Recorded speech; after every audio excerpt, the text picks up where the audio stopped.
গো পুতুল? ভালো ভালো পুতুল আছে বাবু মশাইরা, খুব ভালো ভালো পুতুল নেবে। আমার এই ছোট্ট ঝুড়ি, এতে নেতা মন্ত্রী আছে, দেখে যাও নিজের চোখে জনগণ কেমন নাচে। আমার এই ছোট্ট ঝুড়ি, এতে নেতা মন্ত্রী আছে, দেখে যাও নিজের চোখে জনগণ কেমন নাচে। এ সুযোগ পাবে না আর, বলো ভাই কি দাম দেবে, পুতুল নেবে গো ও পুতুল, পুতুল নেবে গো পুতুল, পুতুল নেবে গো পুতুল।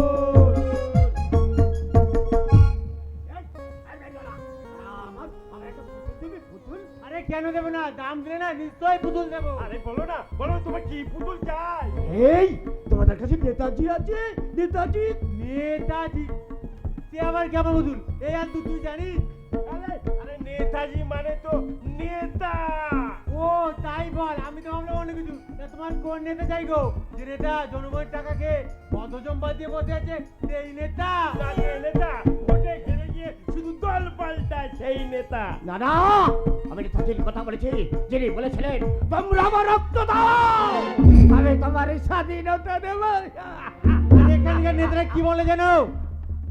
তোমরা আমাদের রক্ত দাও আর আমরা তোমার রক্ত একবারে চুষে চুষে খাবো। এই, তোদের কাছে গান্ধী পুতুল আছে? গান্ধী পুতুল? গান্ধী পুতুল? আরে তুমি কি সব নামগুলো বলছো না? আমি বাপের জন্মে শুনিনি। আরে আমি মহাত্মা গান্ধীর কথা বলছি। ও মহাত্মা গান্ধী কথা তুমি বলছো? এই তোমরা টাকা দিতে এবার কি করবো বাবা? ও সারা নেতাজিকে চেনে না, মহাত্মা গান্ধীকে চেনে না, তাহলে তাহলে তোমরা কি সেই মঙ্গল গ্রহতে বাস করো? আরে না না, আমরা বলবো কেন? যদি তুমি যে পুলিশের লোক নও, তাকেও বলতে পারে। তুমি আমাদের ঠিকুজি গুছিয়ে তুমি পুলিশের কাছে ধরে নিয়ে যাও। ও এবার আমি বুঝেছি, তোমরা ফেরিয়াওয়ালা সেজে পুলিশের ভয়ে পালিয়ে পালিয়ে বেড়াচ্ছ। আমি কিন্তু না পুলিশের লোক নয় গো। তাহলে তুমি কে গো? আমি কারো কেউ নই গো, আমি কেউ আমার নয়, কোনো নাম নেই গো আমার, শোনো মহাশয়, কারো কেউ নই গো আমি, কারো কেউ নই গো আমি, কারো কেউ নই গো আমি। শালা শালা মানে আমি হৃদয়কে জানি না, মানে আমি একটা পাগল। ও লোকে তোমাকে পাগল বলে বুঝি? তাহলে আমরা তোমাকে পাগলা বাবা বলে ডাকবো, কি বলিস জানতো? ঠিক বলেছিস, আজ থেকে না তুমি আমাদের পাগলা বাবা। সে নয় হলো, সে নয় হলো, তোমরা পুলিশের ভয়ে পালিয়ে পালিয়ে বেড়াচ্ছ কেন? কার কি করেছো গো? আরে কিছু করিনি, কিছু করিনি, খেয়েছি। কি খেয়েছে? আরে কাটমানি গো কাটমানি। কাটমানি? আরে আমি হলাম গিয়ে আলতু, আর আমি হলাম গিয়ে ফালতু। আমরা দুজন ছিলাম না চিট ফান্ডের এজেন্ট। আর সেই চিট ফান্ড বন্ধ হতে আমরা একবারে এতখানি বাস খেয়ে বসে আছি। কেন কেন? আরে কেন আবার? ওই গরিব মানুষের জমা টাকা না ফেরত দিতে না পারায় আর আমাদের পিছনে পুলিশ লেগে দিয়েছে গো, পুলিশ। সেই জন্য না আমরা পালিয়ে পালিয়ে বেড়াচ্ছি গো পাগলা বাবা, পালিয়ে পালিয়ে বেড়াচ্ছি। আরে তারপর? পাগলা বাবা, হ্যাঁ? ও পাগলা বাবা, হ্যাঁ? আচ্ছা আমাদের কথা তো অনেক শুনলে, তা তুমি বলো তো তুমি কে? তুমি সত্যি সত্যি পাগল নাকি একটা খাঁটি মানুষ? না! আমি মানুষ নয়, আমি এই অমানুষের রাজত্বের একটা মূর্তিমান আধার, যেখানে মানুষ মানুষত্বের কোনো কদর নেই। এই শালা এখানে দুনিয়াটা মিথ্যের জগৎ, সত্যের কোনো কদর নেই। পাগলা বাবা, তাই তো আমি খুঁজছি কি খুঁজছো পাগলা বাবা? একটা বিপ্লব, একটা সংগ্রাম, যার উপর করে ঘোর অন্ধকার হয়ে আসবে। আবার আমি সুন্দর সূর্যোদয় হবে, আবার আমি প্রমাণ করে দেব সত্যমেব জয়তে। ওই পাগলা, রাস্তার মাঝে নাকি পাগলাম হচ্ছে? যা ভাগ এখান থেকে। এই এই, তুই ওইভাবে মুখোশের আলে মুখ ঢেকে রাখছিস কেন? আবার বলছেন? নিশ্চয়ই তুই কোনো ক্রিমিনাল। ওরে বাবা রে, মুখোশ খোল বলছি। এ তো বাঘের গালে ওই! বাসা। একে, তোকে এখানে আগে কখনো দেখিনি তো, অথচ তোকে আমি ক্রিমিনাল ভেবে বসে আছি। আরে তো কি হয়েছে? কোনো না কোনো কেস দিয়ে তোকে আমি ঠিক ক্রিমিনাল সাজিয়ে দেবো। আমি কোনো ক্রিমিনাল নই। তো কি হয়েছে? বাহ! চল চল থানায় চল। চমৎকার অফিসার, চমৎকার। আপনি না আইনের রক্ষক, জনগণের সেবক, এই আপনার নমুনা। নিজের এই সত্য কথা পূরণ করতে নিজের এই ভবিষ্যৎটাকে বলে দিতে চাইছো। ঠিক, চলো ঠিক। অফিসার!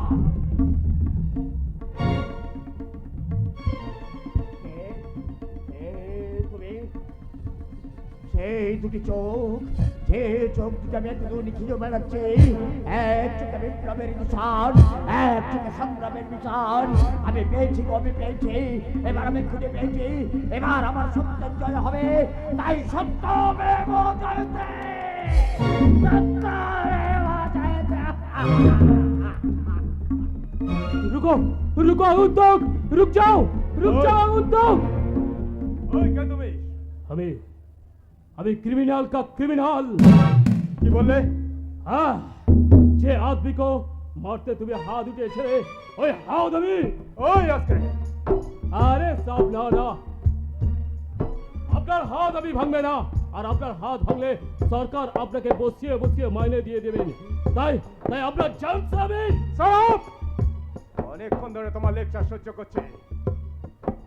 ইন্সপেক্টর অগ্নিশ্বর রায়কে শাসন তোমাকে আজ আমার অফিসার,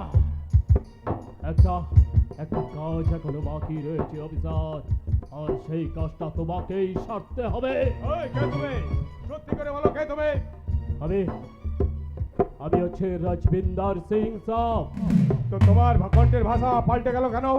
আরে সাহেব, আমার ভাষা কি গুসাবিও পাল্টে যায় সাহেব, গুসাবিও পাল্টে যায়। আচ্ছা সাহেব, আপনি বলুন তো, ওই নকল আসামির পিছনে না ছুটে আপনি আসল আসামির পিছনে ছুটছেন না কেন? আসল আসামি? हाँ, अरे साहब, কিছুদিন पहले एक आदमी जेल भाग गया और एक दुल्हन के लिए भाग गया था। আপনি তাকে ধরতে পাচ্ছেন না কেন স্যার? আরে তাকেই তো খুঁজছি, কিন্তু রাস্কেলটা যে কোথায় গা ঢাকা দিয়ে আছে তার কোনো সন্ধানই পাওয়া যাচ্ছে না। আমি জানি সাহেব। তুমি জানো? হ্যাঁ, স্যার। এই তাহলে বলো না ভাই, সে কোথায়? কিন্তু স্যার, আমি যদি আপনাকে বলে দিই তাহলে আমি আপনার কাছ থেকে কি পাবো? আরে বড় সাহেবকে বলে তোমাকে একটা সিভিক পুলিশের চাকরি করে দেবো। সিভিক পুলিশের চাকরি? আগে তোর পেটে থেকে খবরটা বের করি, তারপরে কি দেবো না দেবো সেটা আমার খুব ভালো করে জানা আছে।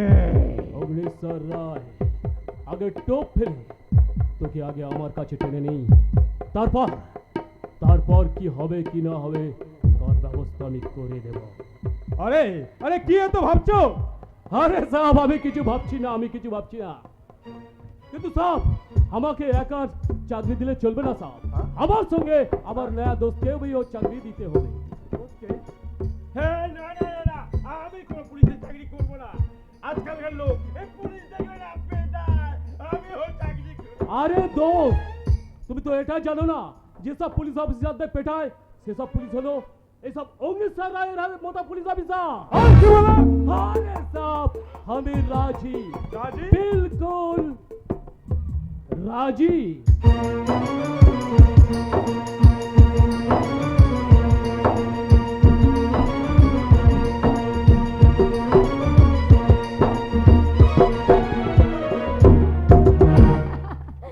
আজ আমার ভীষণ আনন্দের দিন, আর হবে নাই বা কেন, খুব শীঘ্রই যে আমার স্বপ্ন পূরণ হতে চলেছে। বর্দা বর্দা বলেছে এবার অরণ্যদার সাথেই আমার বিয়ে দেবে। দিদি অরণ্যদাকে ভালোবাসলেও সে যে সত্যি সত্যি আমার জীবনে ধরা দেবে তা আমি স্বপ্নেও ভাবিনি। তাই তো সেই স্বপ্নে আমার চোখের ঘুম উড়ে গেছে।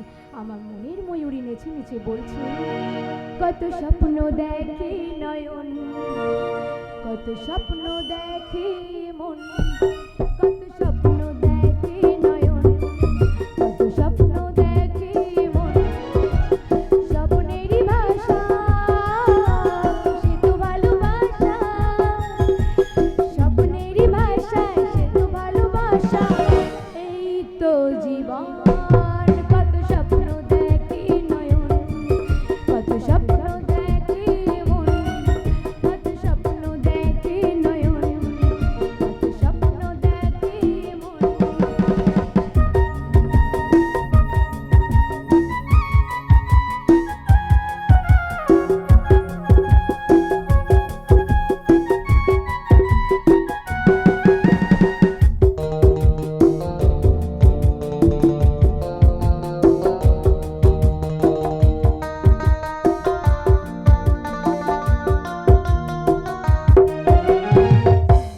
দুদিনের সাথে ছিল সাথীকে খোঁজে, ভালোবাসা যে শুধু ভালোবাসাকে খোঁজে।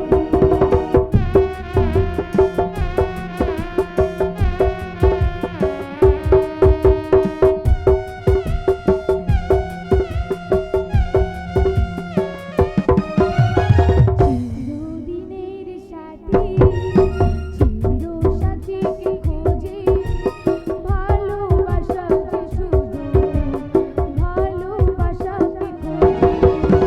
তুমি শুধু তুমি নিয়ে আমি, তুমি শুধু তুমি নিয়ে আমি।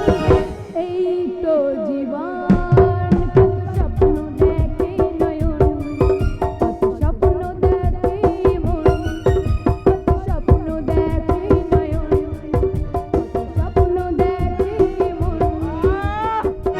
বন্ধ কর তোর এই নাচ গান। আমাকে এইভাবে নাচ গান বন্ধ করতে বলছিস কেন? তোর লজ্জা করছে না? একটা জল জ্যান্ত মানুষ কিডন্যাপ হয়ে গেল, সে কোথায় আছে, কেমন আছে, আদৌ বেঁচে আছে কিনা তার কথা চিন্তা না করে তুই কিনা খুশির আনন্দে নাচানাচি করছিস। হ্যাঁ করছি, এবং কেন করছি সেটা যদি তুই জানতিস তাহলে এভাবে রিয়াক্ট করতিস না। ওই যে কথায় আছে না, কারোর পৌষ মাস তো কারোর সর্বনাশ, ঠিক তেমনি দিদির সর্বনাশ দিয়েই তো আমার জীবনে পৌষ মাস আসতে চলেছে ছোটদা। ছি ছি এরিনা, ছি। আমার বোন হয়ে যে তোর মানসিকতা এতটা নীচ হতে পারে তা আমি কল্পনা করতে পারিনি। বল বল, দিদি সর্বনাশ হয়ে কি লাভটা হয়েছে? কিসের বা পৌষ মাস আসতে চলেছে তোর জীবনে?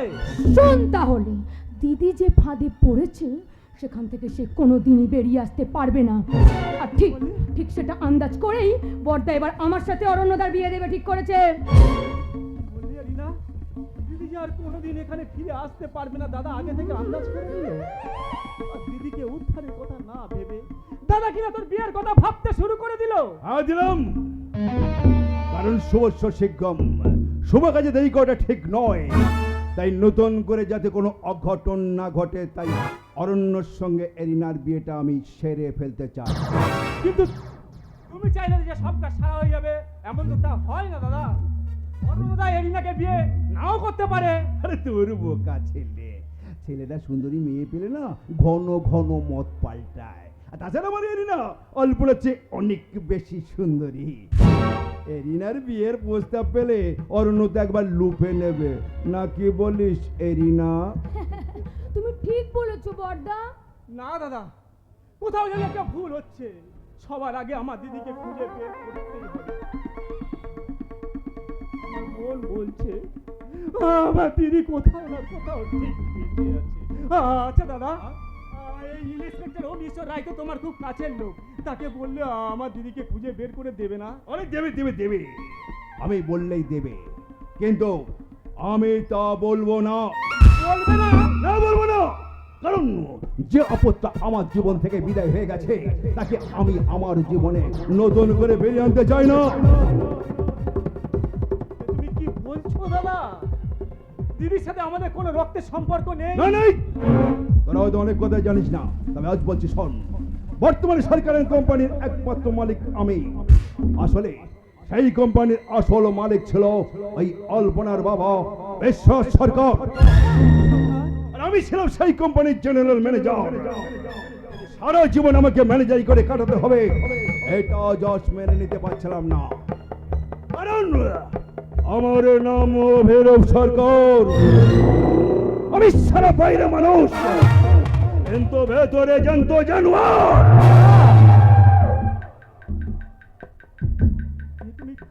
তুমি কি করেছো দাদা? তুমি এত বড় পাপ করেছো। পাপ? এটা যুগ নয় রে ভাই, এটা হলো কলিযুগ। এ যুগে যত বড় রত্নকার হতে পারবে, সে তত বেশি রত্নের মালিক হতে পারবে। আর বাল্মীকি হতে চাইলে বাল্মীকি অর্থাৎ ইউটিউবের ভেতর চিরকাল বন্ধু হয়ে থাকতে হবে। তুমি যতই আমাকে ভুল বোঝাও না কেন দাদা, তবু আমি বলবো তুমি পাপ করেছো। তুমি পাপী, তুমি মহা মহা পাপী। মহা পাপী? আরে বোকা ছেলে, কোনটা পাপ আর কোনটা পুণ্য সেটাই ভালো করে বুঝে উঠতে পারলি না। পুণ্যের জয় হবে দাদা। মিথ্যের বাল্মীকি ভেদ করে একদিন ঠিক বেরিয়ে আসবে পাপ আর পুণ্য। তাই কেউ পাপ আর পুণ্য কেউ কোনোদিন অস্বীকার করতে পারবে না দাদা। আরে অরণ্য এসেছে, এত করে তোমার কথাই ভাবছিলাম। আপনি আবার ডেকে পাঠিয়েছিলেন দাদা, তবে কি আপনারা আলপনার কোনো সন্ধান পেয়েছে? পেয়েছি পেয়েছি অরণ্য, পেয়েছি। তবে তো সে কথা তোমার না শোনাই ভালো। তুমি তুমি সহ্য করতে পারবে না ভাই? কেন সহ্য করতে পারবো না? আলপনার কি হয়েছে আপনি বলুন দাদা। আমি বলছি শুনুন, দাদার বলতে ভীষণ কষ্ট হচ্ছে। দিদিকে অপহরণ করে নিয়ে গিয়ে সেই জানোয়ারটা দিদিকে রেপ করে দিয়েছে।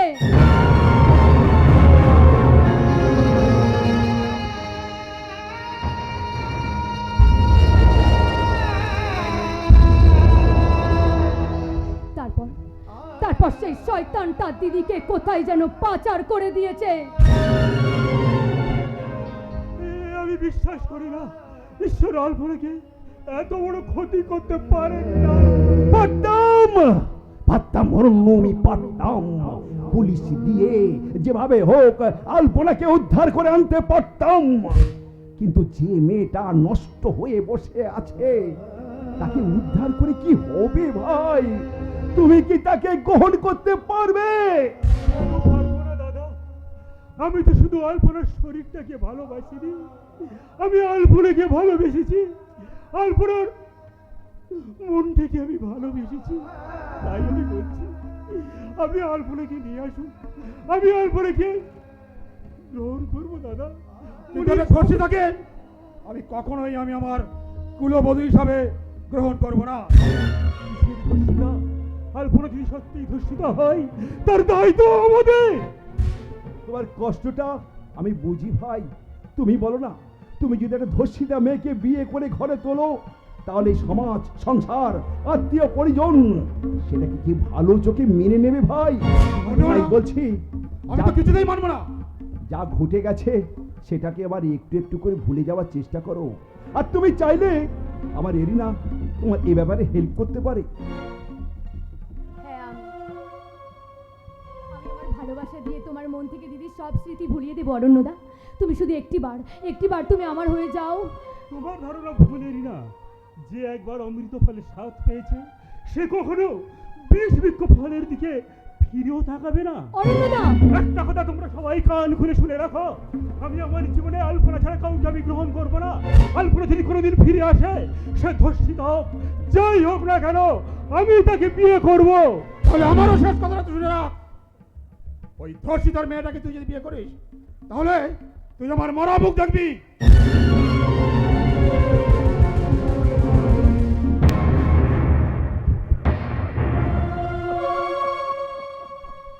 দাদা, বেশ, তোমাদের সবার ইচ্ছা পূরণ করার জন্য আমি আমার ইচ্ছাটাকে পূরণ করলাম। আলপনা যদি কোনোদিন ফিরে আসে, আমি তাহলে তাকে বলবো আমি ফিরে এসেছি অরণ্যদা। কি হলো, তুমি এমন করে আমার থেকে মুখ ফিরিয়ে আছো কেন? তাকাও, তাকাও আমার থেকে, তাকাও, দেখো আমি তোমার কাছে ফিরে এসেছি অরণ্যদা। দেখো, একবার তাকিয়ে দেখো আমার দিকে, তাকাও। কেন ফিরে এসেছো? তোমার এই নোংরা দেহ মনটা নিয়ে এই পবিত্র পরিবেশটা নোংরা করতে তুমি কেন এসেছো? না, বিশ্বাস করো, বিশ্বাস করো, আমার দেহ মনের কোথাও তোমার নোংরা নেই। আজও আমি আগের মতোই পবিত্র আছি। একবার আমার দিকে ফিরে তাকাও অরণ্যদা, একবার আমার দিকে ফিরে দেখো। একদম চুপ। যে ছেলেটা তোকে রেপ করবো বলে তুলে নিয়ে গেছে, সে তোকে রেপ না করে ওই চন্দন দিয়ে পূজা করছিল। তোমাদের হয়তো কোথাও ভুল হচ্ছে। আজও আমি চন্দ্র সূর্যের মতো পবিত্র আছি। যে মানুষটা আমাকে তুলে নিয়ে গেছিল, সেই মানুষটার বাইরেটা গুন্ডা বদমাশের মতো হলেও তার ভেতরটা মানুষের মতো। তাই সে আজ আমাকে এইভাবে পালিয়ে আসতে দিয়েছে। আমি তোমাদের কাছে সবার কাছে ফিরে এসেছি। দেখো, এনে দাও, অরে দাও, একবার তোমরা দেখো আমি সবার কাছে ফিরে এসেছি, একবার দেখো।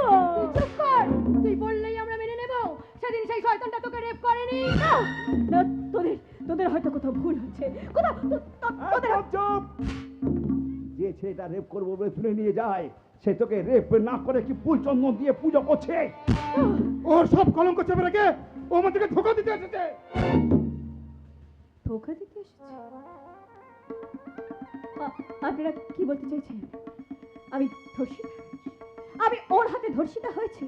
তাহলে ধর্ষিতাই যদি, তাহলে কেন সেদিন আপনারা আমাকে রক্ষা করতে আসেননি? কেন সেদিন আপনারা আপনাদের মনুষ্যত্বের দুর্বলতা ঢাকতে আমাকে কেন সেদিন আপনারা রক্ষা করতে আসেননি? কেন আজ আমাকে ধর্ষিতা সাজিয়ে আপনারা সবাই মিলে আমাকে বিদ্রুপ করছেন? কেন করছেন? কেন করছেন? বলেন কেন করছেন?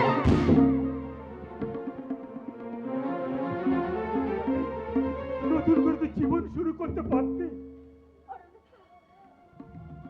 আমার বোন, আমার প্রাণ যে সব তোমার কাছে বাধা পড়ে। চলো না, চলো না, চলো না, চলো না, আবার আবার আমরা মন্দিরে গিয়ে বিয়ে করি। চলো না, চলো, আবার আমরা আগের মতন হয়েছে। অসম্ভব। আমি ঠিক কথা বলিনি? একদম ঠিক, একদম ধর্ষিতা করো ভদ্র সমাজে জায়গা পেতে পারে না।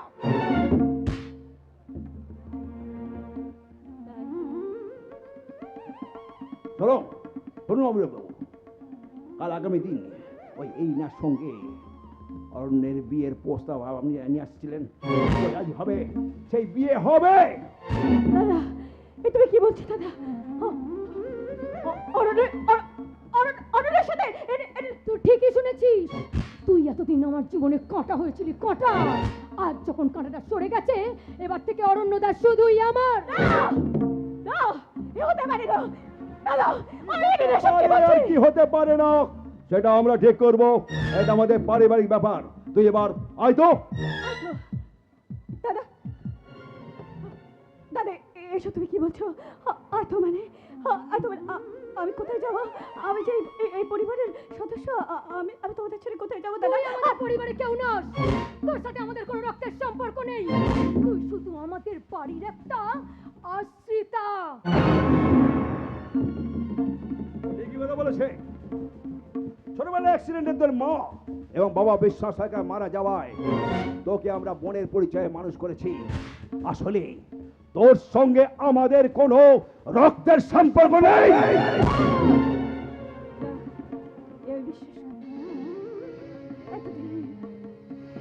এতগুলো দিন যাদেরকে আমি আমার দাদা, আমি আমার ভাই, আমার বোন বলে জেনে এসেছি, তারা তারা তারা আমার কেউ নয়।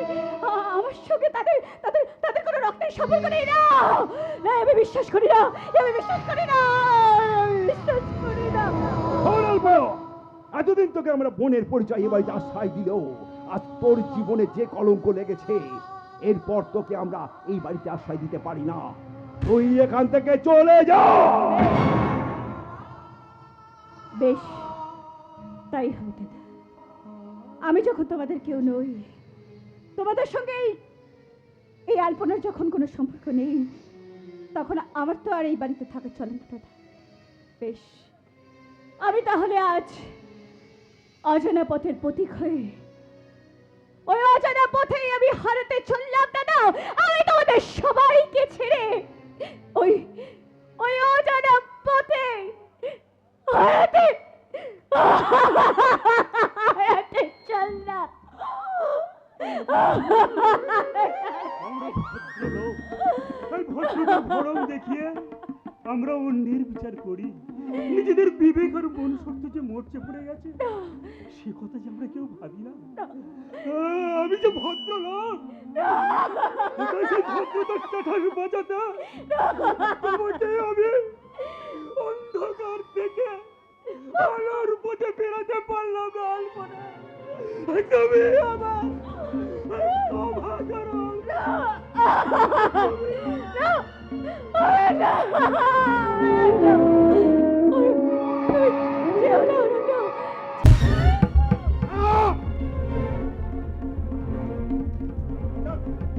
এতদিন অবস্থা পুরোপুরি বিদায় হলো। বেশ, আপনি আমার একটা বিয়ের দিন ঠিক করুন। হ্যাঁ। সেদিন হবে আপনার বোন এরিনার সঙ্গে ওই অরণ্যের শুভ বিবাহ। কেমন? চলি। নমস্কার। নমস্কার। যাক, আপাতত অবস্থা পুরোপুরি বিদায় হলো। আপত্ত বিদায় হলো, কিন্তু আমি তো কিছুতেই অরণ্যদার মন পেলাম না বড়দা।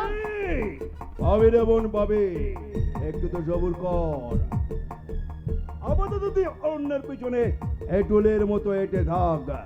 অরণ্যের মন থেকে অল্পনার ছবিটা সরিয়ে দিয়ে একদিন তুই হবি অরণ্যের মনের মানুষ, অরণ্যের ভক্ত।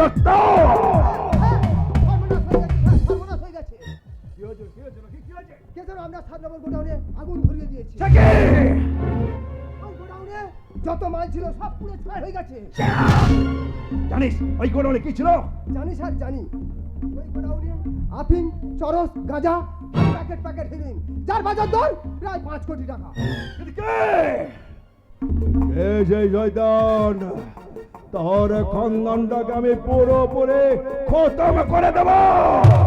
জানি না স্যার, তবে গোডাউনের আশেপাশে কিছু পোস্টার ছড়ানো ছিল, আমি তার থেকে একটা কুড়িয়ে এনেছি। এই দেখুন স্যার।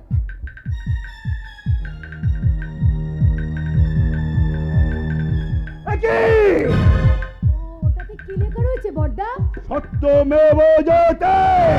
সত্যমেব জয়তে। মানে মানে এই সত্য মাস্টারের জেল ফেরত ছেলেটা সারা সুরের বাচ্চা বেচি হয়ে বাঘের সঙ্গে পাঙ্গা নিতে ছুটে এসেছে। ওর আমি এমন হাল করব ও জীবনে কল্পনা করতে পারবে না। ওকে আমি বুঝিয়ে দেব